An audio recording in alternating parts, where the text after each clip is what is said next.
آزاد کشمیر انتخابات کا پہلا مرحلہ 13 حلقوں کے تمام نتائج مکمل۔ مسلم لیگ نون نے اب تک کے غیر حتمی و غیر سرکاری نتائج میں برتری حاصل کر لی۔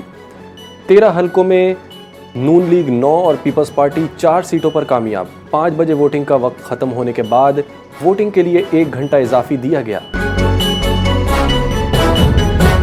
آزاد کشمیر انتخابات میں مسلم لیگ نون کو واضح برتری حاصل ہے۔ انتخابی عمل شفاف رہا۔ وفاقی وزیر اطلاعات عطا اللہ تارڑ نے کہا کہ آزاد کشمیر انتخابات کے پہلے مرحلے میں اچھی گہمہ گہمی رہی۔ سیاسی جماعتوں نے بڑھ چڑھ کر انتخابی عمل میں حصہ لیا۔ وزیر اعظم شہباز شریف نے کشمیر کی ترقی کو ترجیح دی۔ میاں نواز شریف کی قیادت میں مسلم لیگ نون نے اچھا الیکشن لڑا۔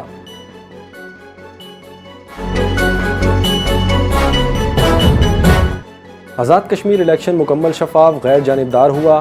عوام سے کیے گئے تمام وعدے پورے کریں گے۔ مشیر وزیر اعظم رانا ثناء اللہ اور وفاقی وزیر امیر مقام کی پریس کانفرنس۔ کہا کہ آزاد کشمیر میں ترقی کا سفر مزید تیزی سے آگے بڑھائیں گے اور یہ کامیابی صرف مسلم لیگ نون نہیں بلکہ ریاستی اداروں کی بھی کامیابی ہے۔ آزاد کشمیر میں جو کچھ ہو رہا ہے، کیا اسے جمہوریت کہا جا سکتا ہے؟ چیئرمین پاکستان پیپلز پارٹی بلاول بھٹو زرداری کا آزاد کشمیر کے انتخابات میں مبینہ دھاندلی اور تشدد پر شدید تحفظات کا اظہار۔ کہا کہ میرپور کے عوام کو سلام پیش کرتا ہوں۔ چودھری یاسین دونوں نشستوں پر کامیاب ہوئے۔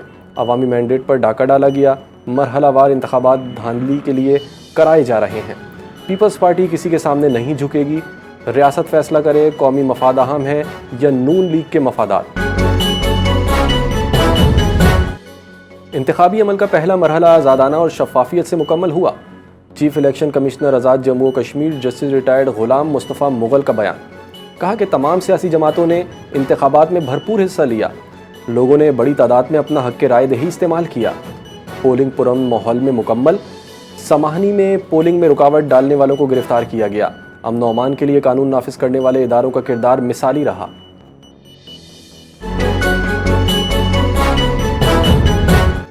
پاکستان اور امریکہ کے تعلقات میں حالیہ پیش رفت خوش آئند ہے۔ دونوں ممالک کے درمیان اسٹریٹجک شراکت داری مزید مضبوط ہو رہی ہے۔ نائب وزیر اعظم وزیر خارجہ اسحاق ڈار کا تقریب سے خطاب۔ کہا کہ امریکی کانگریس وفد کاروباری نمائندوں کا خیر مقدم کرتے ہیں۔ اعلیٰ سطح کے روابط پاک امریکہ تعلقات کی نمایاں خصوصیت ہے۔ امریکی وزیر خارجہ مارکو روبیو کے ساتھ ملاقات میں دو طرفہ تعلقات علاقائی صورتحال پر گفتگو ہوئی۔ ٹرمپ انتظامیہ نے پاک بھارت جنگ بندی میں بھی سہولت کاری کا کردار ادا کیا۔ آئل ریفائننگ پالیسی میں ترامیم منظور کر لی گئی۔